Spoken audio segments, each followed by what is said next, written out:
10,000 টাকা পর্যন্ত কৃষি খনন সুদসহ মওকুফ করা হবে। তারেক রহমান।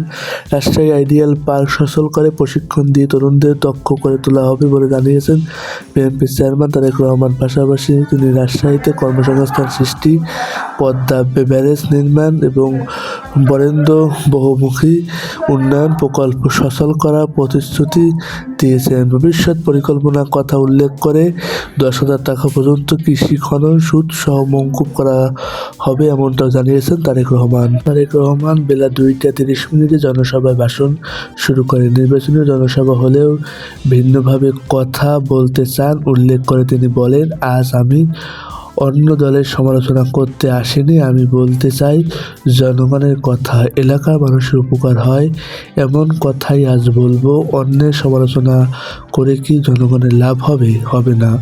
দীর্ঘ 22 বছর রাজশাহী মানুষের সঙ্গে সরাসরি দেখা হওয়ার কথা স্মরণ করে তিনি আর বলেন, রাজশাহীতে মানুষের সঙ্গে আমার আত্মার সম্পর্ক রয়েছে। যখন নিজ থেকে নেতাকর্মীদের সমর্থকে করতালি দিয়ে তাকে অভিনন্দন জানাই।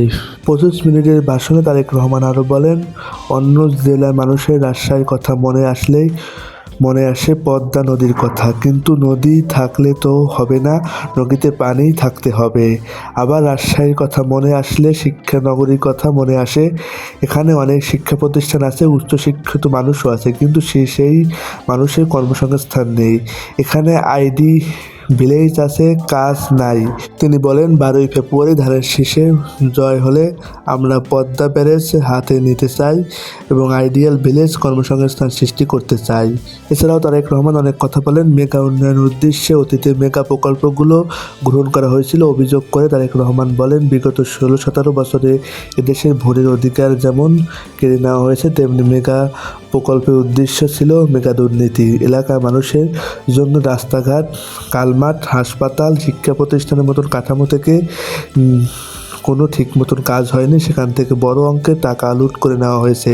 বক্তব্য শেষে তারেক রহমান রাজশাহী, নাটোর, চাঁপাইনবাবগঞ্জে ধানের শীষে 13 প্রার্থীর পরিচয় করিয়ে দেন।